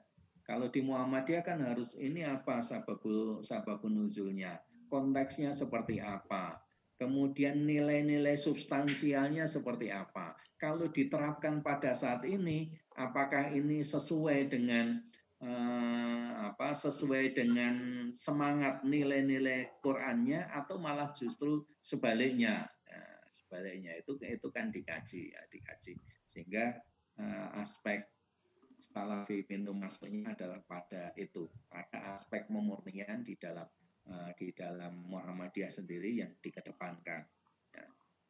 Di beberapa tempat dirasa kekurangan kader Muhammadiyah untuk memenuhi kebutuhan mengisi pengajian, khotbah, imam masjid dan takmir. Apalagi di banyak tempat kan ada stereotip itu nggak harus terjadi benar, itu orang Muhammadiyah dikatakan ngajinya nggak fasih. Itu stereotip. Tetapi ada dikesankan seperti itu. Hingga karena ngajinya nggak fasih, jarang membaca ayat dan lain sebagainya, seringkali kemudian ditinggalkan, ya, tidak dipakai. Apalagi pakaiannya kan biasa-biasa saja. Pak Mustam ini kan kalau khotbah kan nggak pernah pakai jubah, kemudian nggak pernah pakai ini juga ya, sorban itu ya. Pengisi pengajian kan pakai batik, celana panjang atau sarungan itu kan seperti jamaah yang lainnya, nggak ada bedanya ini ustadz dengan jamaahnya itu, sehingga tidak dianggap sebagai memiliki posisi yang lebih dari jamaah itu problem juga di tempat kita. Tapi alhamdulillah kita bersyukur juga sekarang perkembangan pesantren Muhammadiyah kan juga melaju sangat pesat. Sebelum ketika Muktamar Muhammadiyah di Makassar 5 tahun yang lalu, itu kan pesantren kita dilaporkan baru ada 88 kalau nggak salah. Nah, sekarang perkembangannya 5 tahun sudah menjadi 330. Itu perkembangan yang cukup signifikan gitu ya.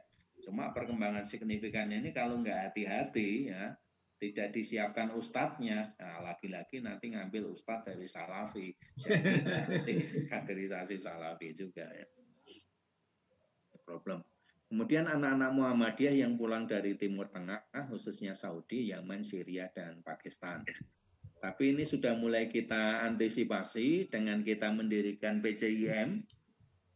PCM di Saudi sudah ada, di Yaman sudah ada, kalau Syria belum nampaknya. Syria kan masih terus bergejolak ya. Jordan mah sudah, Pakistan juga sudah. Nah, dengan adanya PCIM di beberapa tempat ini, ya harapan kita itu bisa menetralisir infiltrasi paham Salafi ke Muhammadiyah. Anak-anak Muhammadiyah yang belajar di Libya, Jakarta, ini juga banyak yang kemudian menjadi Salafi.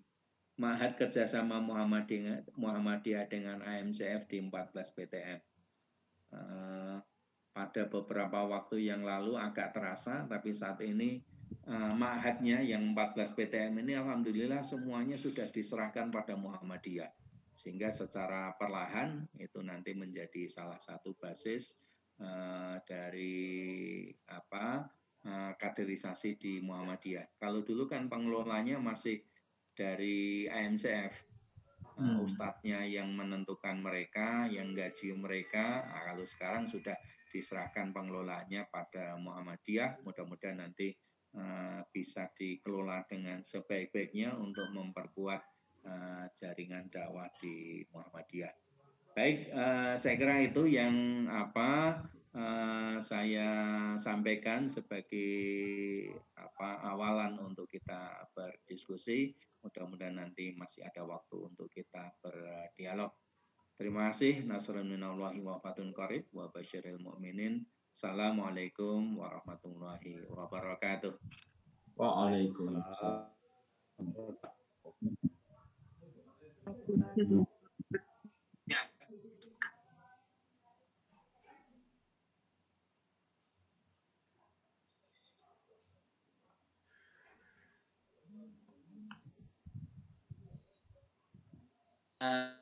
Agung dan Narto yang telah memaparkan secara detail kepada kita yang pandangan Muhammadiyah terhadap yang dengan secara gamblang tadi sudah jelaskan ada sisi kesamaan dalam gerakan dakwah. Tapi di balik itu pula dari segi metode, baik itu pemahaman Al-Quran dan hadis maupun pengaplikasiannya itu cenderung terdapat perbedaan-perbedaan. Meskipun sudah dijelaskan secara detail oleh Ustadz,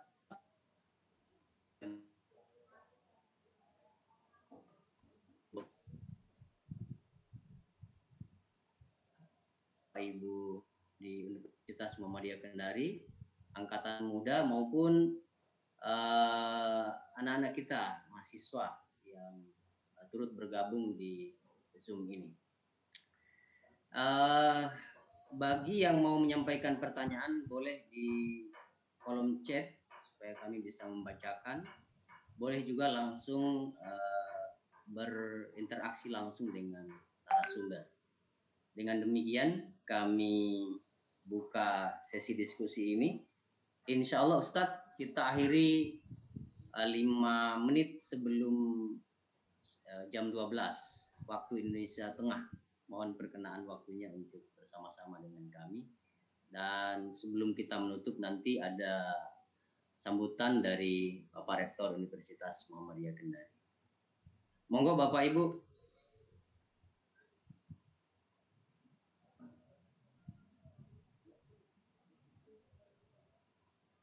Ya, ini sudah ada di kolom chat Pak Andi Saiful ya. Silakan disampaikan langsung pertanyaannya Pak Andi Saiful. Bukan saya Pak. Oh, maaf.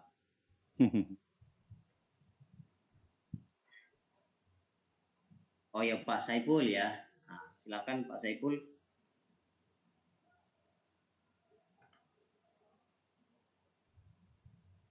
Atau Pak Saimuddin dulu mau memulai, terutama tadi yang berkaitan dengan poligami dan monogami. Masya Allah.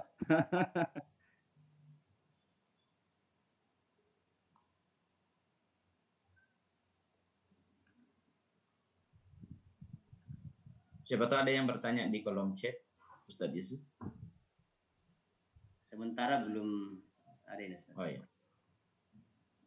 Pak ini sudah masuk.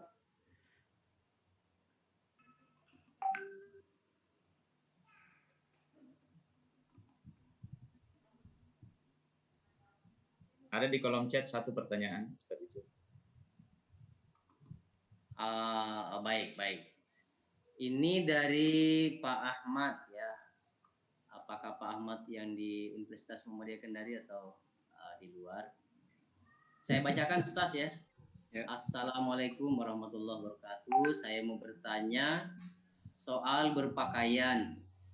Bagaimana kalau ada warga Muhammadiyah yang memakai pakaian, terutama menggunakan celana cingkrang, dan kader-kader IMM sudah ada beberapa yang menggunakan cadar sebelum COVID-19.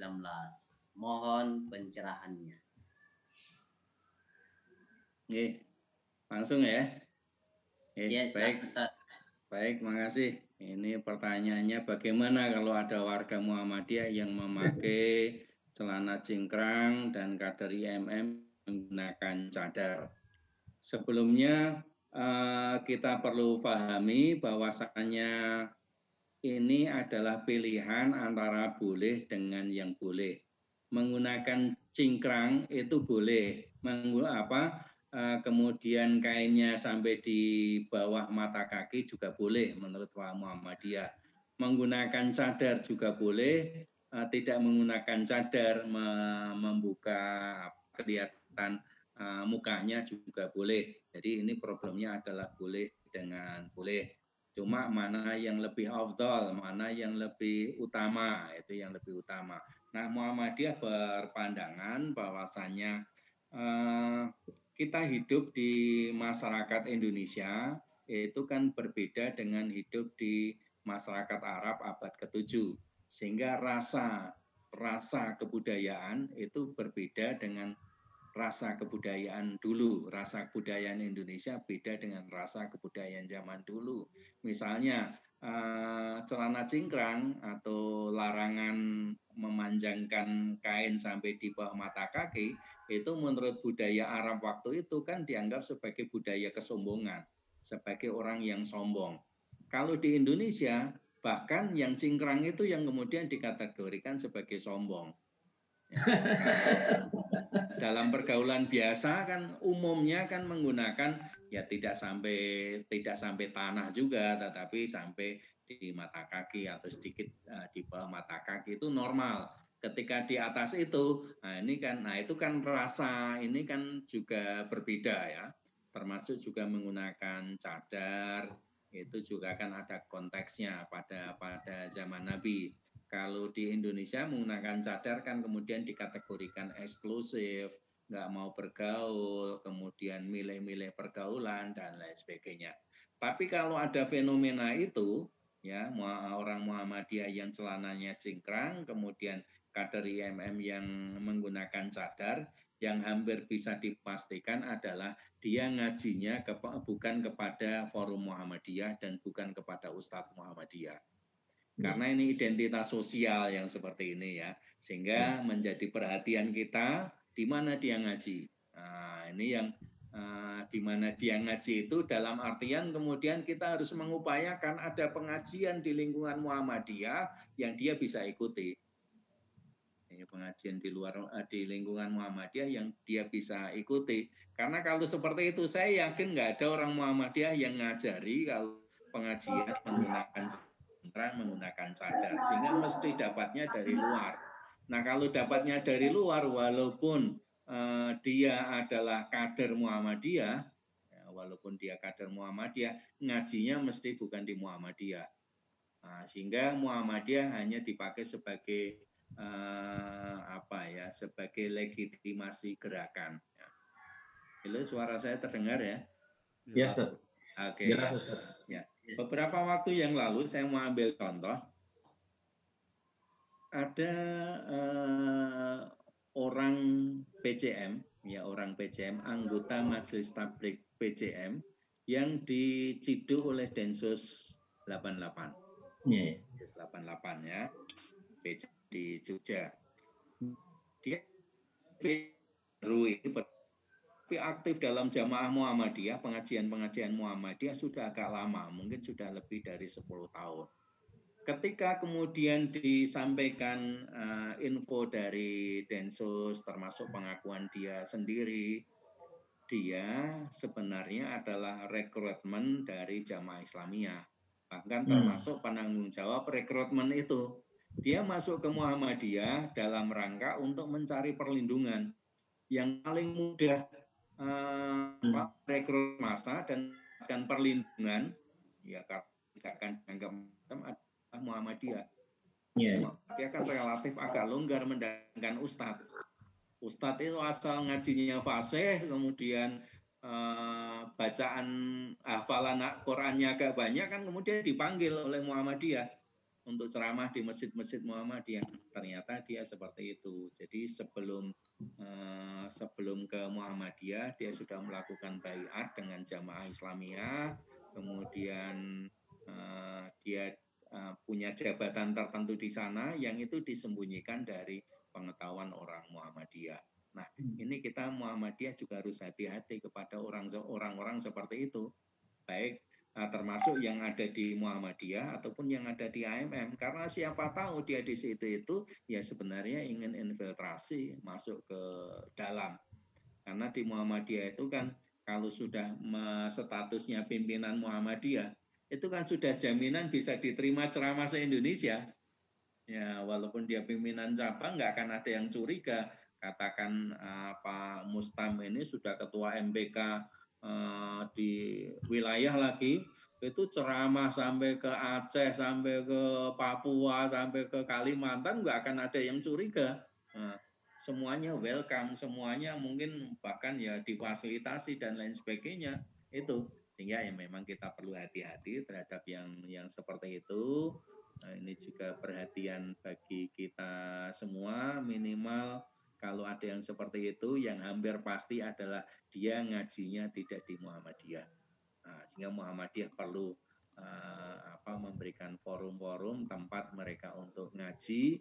Tidak cukup hanya dicela, tidak cukup hanya kemudian disindir-sindir, tapi diajaklah mereka di pengajian Muhammadiyah. Karena kan kalau sudah warga Muhammadiyah, kader Muhammadiyah, ya mestinya ngajinya di Muhammadiyah. Termasuk juga pengajian-pengajian di Ortom, kalau ngundang, yang ngundang Ustadz yang Muhammadiyah. Jangan ngundang Ustadz yang latar belakang organisasinya nggak jelas. Saya kira begitu jawaban saya. Berikutnya. Baik, terima kasih jawabannya Ustaz. Mudah-mudahan Pak Ahmad ini sudah mendengarkan jawaban dari Ustaz mengenai pertanyaannya. Ada lagi Bapak Ibu? Kita masih ada waktu 25 menit dari sekarang. Sudah di chat Pak Dekan. Oh ya, ya sudah ada.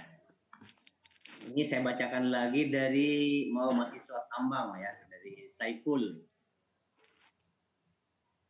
Yang menjadi problematika yaitu beradu dalil terhadap mana yang benar dalam menyikapi suatu permasalahan di kehidupan sehari-hari. Ketika Muhammadiyah mengambil keputusan, dikatakan itu putusan salafi dari beberapa orang. Nah, bagaimana pandangan Muhammadiyah dalam menyikapi itu, Pak? Terima kasih, Saiful, Pertambangan 2019. Bagaimana ketika beradu dalil terhadap mana yang benar dalam menyikapi satu permasalahan kehidupan sehari-hari, ketika Muhammadiyah mengambil keputusan terkadang dikatakan itu putusan salafi dari beberapa orang begitu. Kalau mudahnya, jadi gini, Muhammadiyah membuat majelis tarsih itu kan sebenarnya dalam rangka untuk melokalisir perdebatan-perdebatan yang sifatnya furu'iyah. Supaya orang Muhammadiyah tidak semuanya kemudian terlibat dalam perdebatan-perdebatan furu'iyah yang kemudian menimbulkan konflik satu dengan yang lainnya. Karena dakwah Muhammadiyah kan sangat luas sekali. Yang jadi perhatian jangan hanya ngurusi dalil, tapi ngurusi pembangunan sekolah, mengurusi anak yatim, mengurusi rumah sakit, mengurusi perguruan tinggi, itu kan juga harus menjadi perhatian Muhammadiyah, sehingga dilokalisir perdebatan masalah agama, masalah furu'iyah itu ada pada majelis tarsih. Dan majelis tarsih kan juga secara intens mengeluarkan fatwa, mengeluarkan pendapat, mengeluarkan hasil kajiannya. Minimal saat ini kan kalau HPT itu jilid 1 dan jilid 3 sudah ada, sudah bisa kita baca.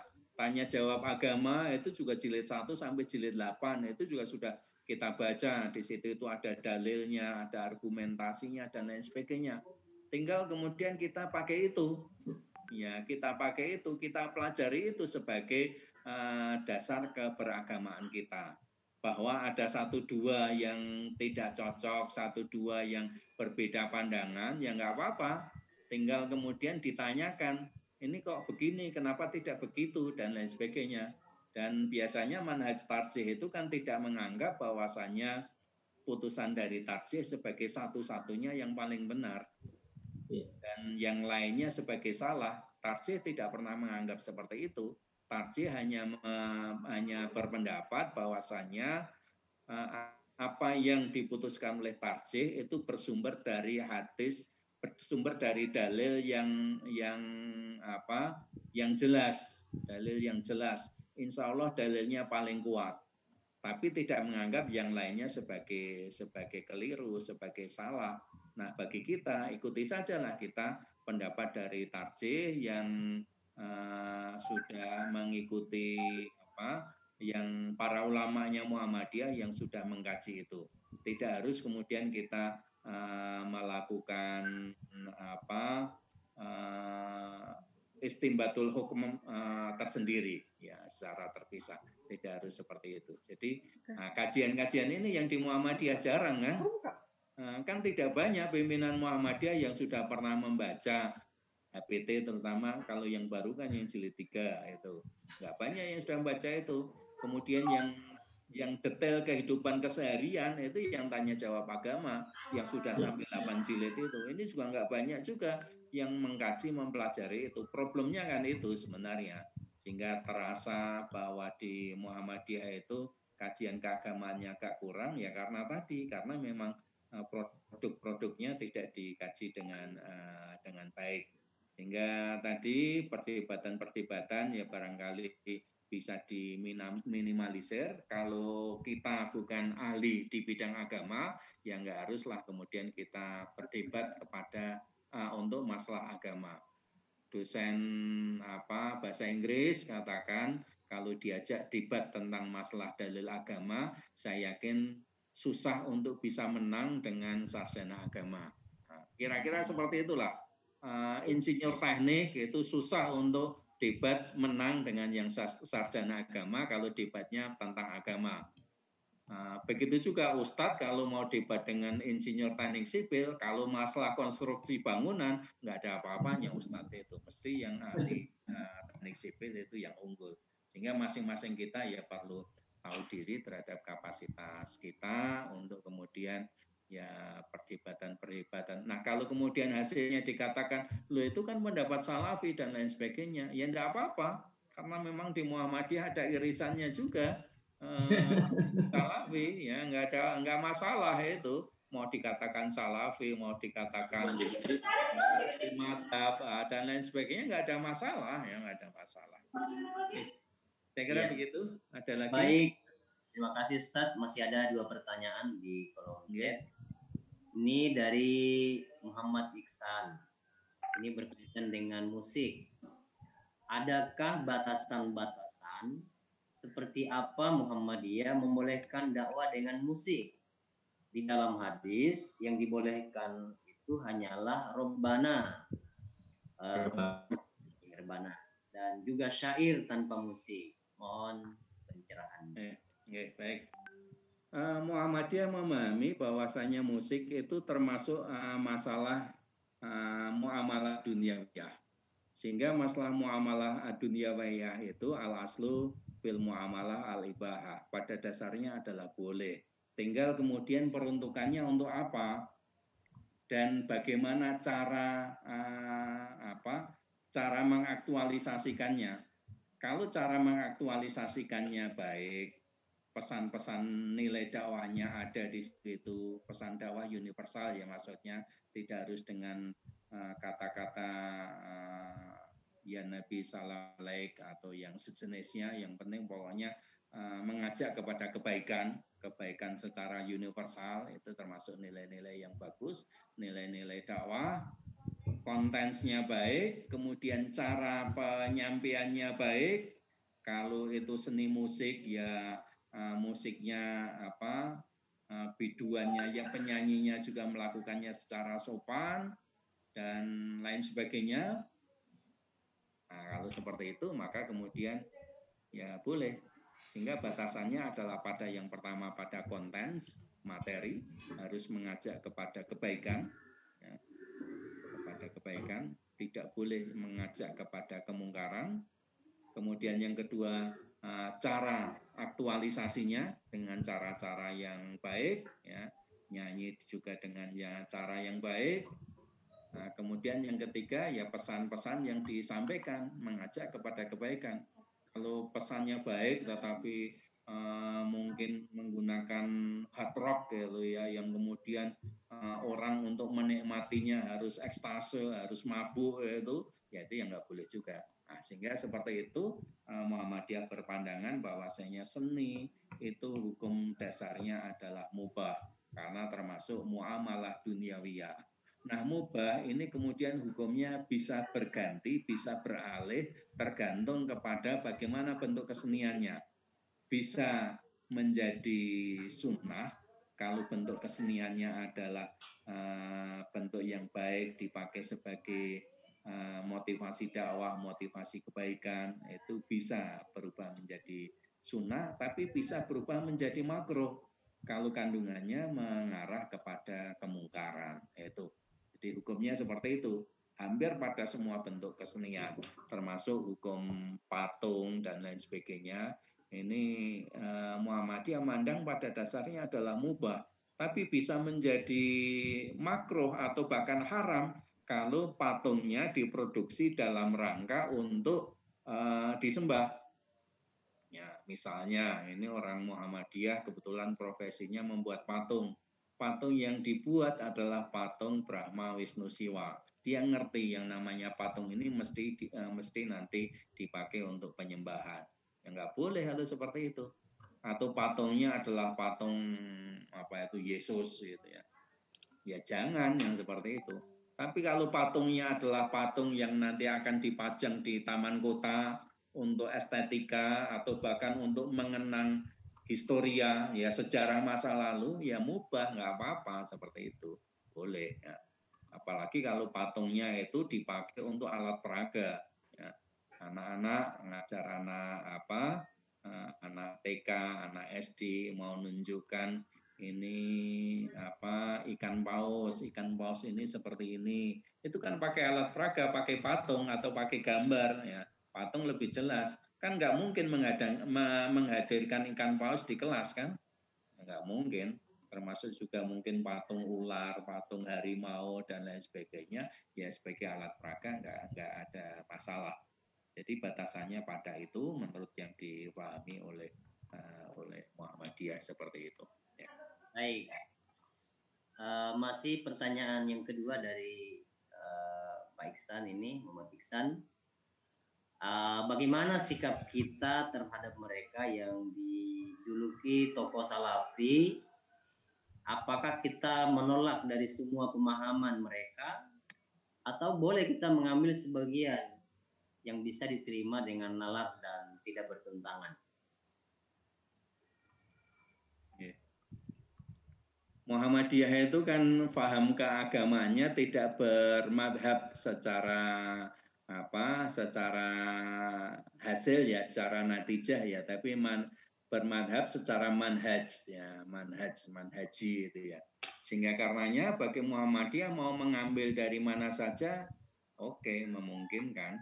Dari madhab juga boleh, dari salafi juga boleh dan lain sebagainya, dari pemikiran barat juga boleh. Cuma kemudian kan disesuaikan dengan pola pikir manhajnya Muhammadiyah.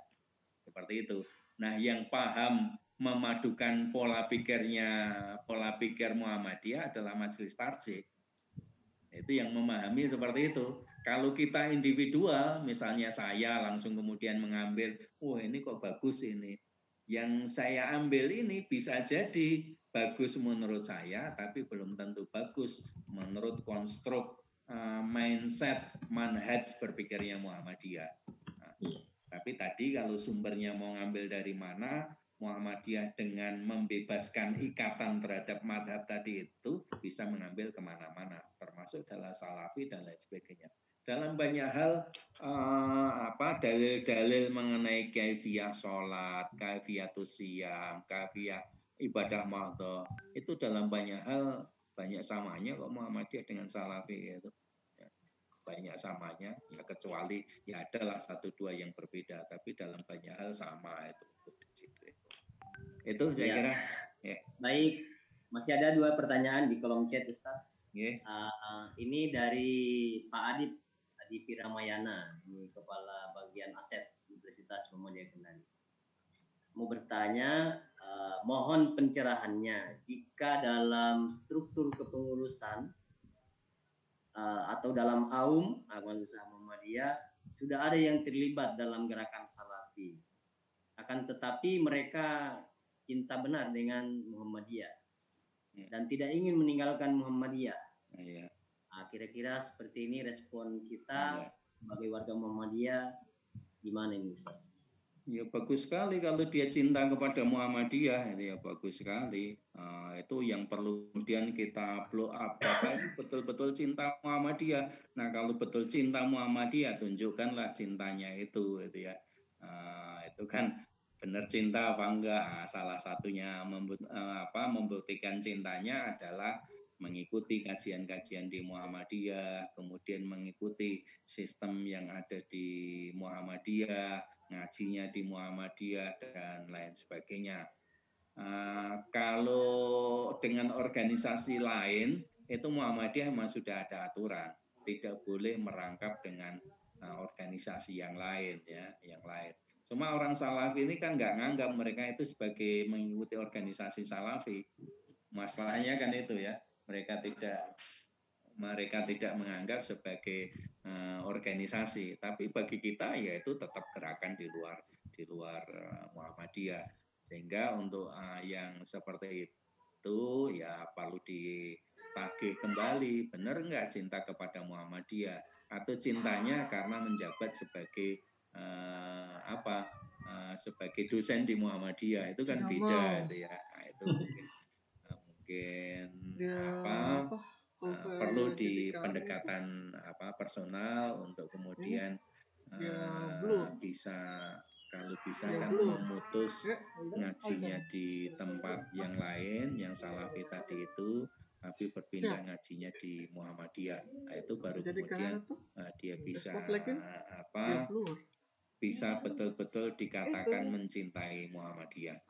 Kalau enggak kan poligami itu ya. Orang yang poligami kan biasanya kan istri pertama kan marah lah itu. Nah, istri pertama marah biasanya kan pilihannya cerai loh. Bagian besar kan pilihannya cerai itu ya. Nah, sehingga ya kalau terpaksa ya ceraikan saja itu. Baik, yang kedua, yang berikutnya. Yang berikutnya dari Pak Ari Tamtama, ini dosen kita.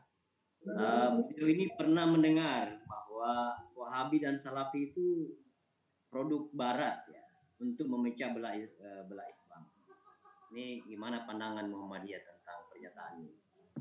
Kalau ISIS mungkin ya ada kemungkinan itu gerakan bersenjata sebagai buatan Barat, termasuk mungkin juga Al-Qaeda, mungkin peran Barat juga ada. Tetapi kalau Salafi dan Wahabi memang benih-benihnya ada di dunia Islam, ya, ada di dunia Islam. Di Saudi sangat jelas sekali genealoginya, alur berpikirnya sangat jelas sekali, bahwa di pengembangannya itu ikut dibiayai oleh Barat itu mungkin. Tapi kalau dikatakan yang membuat Barat, menurut saya kok enggak ya. Itu tetap orisinal dari kaum Islam ya. Cuma satu organisasi itu kan bisa berkembang cepat, bisa berkembangnya lambat. Ini kan banyak faktor yang mempengaruhi. Kalau kemudian di situ ada peran orang Barat, mungkin ya, tapi saya nggak punya data untuk ini. Orang Barat kemudian memberikan kemudahan, memberikan fasilitas, memberikan dana agar kemudian bisa berkembang pesat, nah itu mungkin saja. Ya. Itu. Jadi mungkin kalau dibuat oleh Barat, menurut saya kok enggak. Kecuali kalau yang tadi yang faksi radikalnya ISIS, Al-Qaeda itu mungkin itu ya. Baik. Ya. Masih ada lagi pertanyaan Stas dari Rusman terkait dengan pengembangan nilai-nilai seni yang banyak diharamkan oleh kalangan tertentu. Di mana pemahaman Muhammadiyah, maksudnya di satu sisi Muhammadiyah melakukan puritan atau pemurnian, namun di sisi lain melakukan pengembangan inovasi. Mohon pencerahan. Muhammadiyah melakukan purifikasi untuk aspek yang dalam kategori as-sawabit, aspek yang tetap di dalam agama yang tidak boleh berubah. Apa aspek yang tetap itu? Yang pertama adalah akidah. Akidah itu dari awal sampai akhir ya Tuhan Allah itu Esa. Kemudian melakukan penyembahan kepada selain Allah itu musyrik. Kemudian ibadah mahdhah, ibadah di sini adalah ibadah mahdhah tentang kaifiatul sholat, kaifiatul siyam, kaifiatul hajj dan lain sebagainya. Itu melakukan pemurnian, melakukan purifikasi untuk menghilangkan aspek-aspek bid'ah yang ada di seputaran itu, di seputaran aspek itu ya. Tetapi di aspek sekitar sholat pun tidak semuanya athawabit, tidak semuanya tetap. Jumlah rokaatnya tetap, kemudian menggunakan bahasa Arab tetap, doa-doanya tetap, tetapi pakaian yang dipakai mungkin termasuk al-mutaghayyirat, karena tidak harus pakai jalabiyah, baju panjang, tidak harus pakai sorban. Masjid pada zaman Nabi itu nggak ada yang di keramik. Masjid sekarang semuanya keramikan semua, bahkan marmeran. Dulu atap masjid Nabi itu pakai rumbia. pelepah kurma, ya pelepah kurma. Sekarang atapnya genteng semua, bagus-bagus semua, mewah masjidnya. Itu termasuk hal yang al-mutaghayyirat. Di situ bukan pemurnian, tetapi pembaharuan. Termasuk juga mungkin menggunakan pengeras suara. Adzan pakai pengeras itu zaman Nabi tidak ada. Sekarang pakai pengeras suara dan lain sebagainya. Itu pada aspek tertentu melakukan pemurnian, purifikasi, yang kemudian pelakunya, subjeknya disebut sebagai puritan pada aspek itu, tetapi pada aspek muamalah duniawiyah, Muhammadiyah melakukan pembaharuan. Ya. Jadi yang dipurifikasi itu aspek yang atsawabit, yang tetap, yang universal, yang sampai kapanpun, dimanapun nggak boleh berubah, harus seperti itu. Itu purifikasi. Tetapi untuk hal yang muamalah duniawiyah, pembaruan. Caranya sistem pembelajaran. Pada masa Nabi nggak ada namanya SD, SMP, kenaikan kelas, kelulusan. Kemudian untuk menjadi pejabat tertentu harus lulus ini dan lain sebagainya, nggak ada. Nah ini ada pembaruan itu. Nah, begitu juga dalam seni itu juga dianggap sebagai muamalah. Boleh ada pembaruan di situ itu. Lanjut. Baik, pertanyaan terakhir ini Ustadz, karena waktu kita sudah hampir jam 12. Ini pertanyaan dari Muhammad Reski Fauzan. Mohon tanggapan terkait ceramah Kiai NU tentang tahlilan ziarah kubur yang lagi viral dengan mengemukakan dalil-dalil sambil memegang kitab hadis. Ya, ini yang viral. Mungkin kebolehan untuk melakukan tahlilan ziarah kubur dan lain sebagainya yang dibuktikan dengan dalil.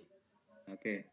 Yang pertama saya belum mendengar ceramah Kiai NU tersebut. Saya secara spesifik menanggapi itu, tapi terhadap tema-tema katakan yang pertama atau yang kedua terlebih dahulu ziarah kubur. Ziarah kubur itu boleh kok. Ziarah kubur itu memang pada awal mulanya Rasulullah itu melarang, nahaitukum aniz ziaratil kubur.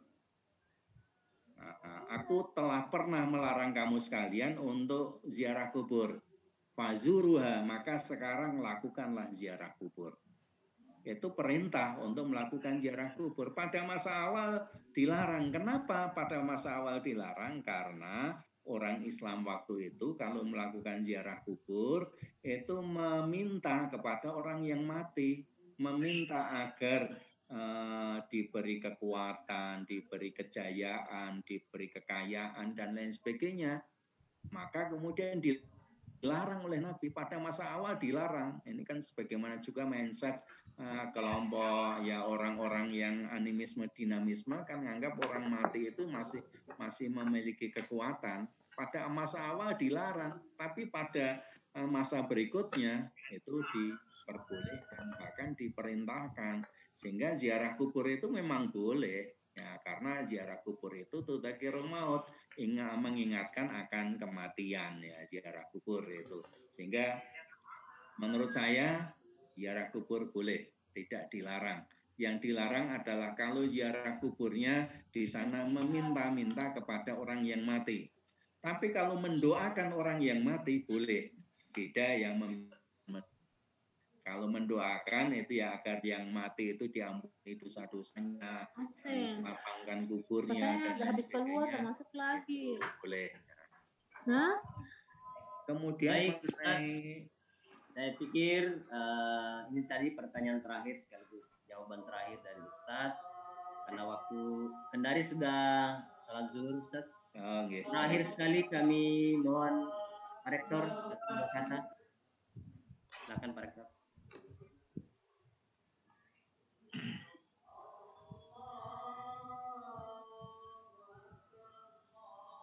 Baik.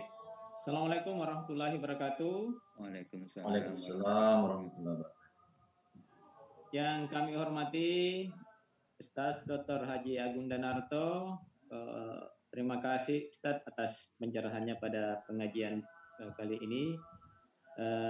Para jamaah Sumiyah yang sempat berhadir sampai hari ini. Alhamdulillah kita bisa mengikuti kajian ini. Saya kira cukup bagus dan cukup jelas tentang bagaimana Muhammadiyah memandang Salafiyah dan Wahabi. Saya kira Muhammadiyah adalah penganut moderasi yang saat ini yang terkenal berkeadilan dan berkebaikan. Jadi bukan hanya adil tapi harus kebaikan, kemudian harmonisasi dan seimbang, kemudian tidak ke kiri dan tidak ke kanan. Saya kira itu intinya adalah tidak ke kiri dan ke kanan. Nah, ada dua pesan saya dalam pengajian hari ini. Yang pertama adalah kita sebagai warga Muhammadiyah ataupun umat Islam, kita tidak boleh ikut-ikutan yang tidak kita ketahui. Kita harus berbuat, kita harus mengikuti sesuatu karena ada pedoman dan ada petunjuknya. Saya kira ada hadis yang mengatakan umat Islam akan terpecah belah beberapa golongan, ada 73 golongan, 72 golongan yang masuk neraka dan hanya satu golongan yang selamat. Saya kira itu yang mengikuti jalan Al-Quran dan Sunnah ya. Kemudian yang kedua adalah dari kajian kita ini juga saya melihat bahwa warga Muhammadiyah harus mengikuti kemajuan dan perkembangan teknologi. Jadi kita tidak boleh ketinggalan dengan adanya kemajuan dan teknologi ini. Saya kira kita bisa menjadi yang terbaik. Karena memang di Muhammadiyah ketika orang masuk Muhammadiyah kadang tidak kelihatan mana Salafi, mana Wahabi, tetapi ada gambaran kalau memang ada yang sedikit keras, ada juga yang biasa-biasa saja. Jadi intinya adalah dari pesan yang kedua ini kita harus mengikuti kemajuan teknologi yang tadinya tradisional kemudian sampai modern. Kita tidak boleh ketinggalan, terutama dalam hal pemanfaatan digitalisasi pada momen saat ini. Saya kira itu Ustaz kami sampaikan. Jazakumullahu khairal katsiran wa jazakumullahu khairal jasa atas atas pencerahannya pada hari ini, dan kepada Ketua Majelis Pendidikan Kader Majelis Tablik, pimpinan Muhammadiyah Wilayah Sulawesi Tenggara, kami ucapkan banyak terima kasih atas kerjasamanya pada pelaksanaan kegiatan ini. Fastabiqul khairat. Assalamualaikum warahmatullahi wabarakatuh. Waalaikumsalam. Terima kasih Pak Rektor. Akhirnya Bapak dan Ibu, kita akan mengakhiri perjumpaan kita. Ustadz Yusuf, ya. Bisa mungkin minta materinya Pak Ustadz Agung. Baik. Nanti kami via WhatsApp. Pada akhirnya kami mengucapkan banyak terima kasih kepada Ustadz Dr. Haji Agung Danarto MAG dan kepada seluruh jamaah tanpa menyebut satu persatu yang telah berpartisipasi dalam pengajian kita pada siang hari ini. Mudah-mudahan kita banyak mengambil manfaat dari ilmu yang Ustadz berikan, dan mudah-mudahan juga Ustadz selalu dijaga oleh Allah Subhanahu wa taala. Amin. Tambahkan seluruh ilmunya di dalam memberikan pencerahan kepada kita semua. Akhirnya mari kita tutup sama-sama pengajian ini dengan melapaskan hamdalah. Alhamdulillahirabbil alamin. Nasrun minallah wa fathun qarib wa basyiril mu'minin. Wassalamualaikum warahmatullahi wabarakatuh.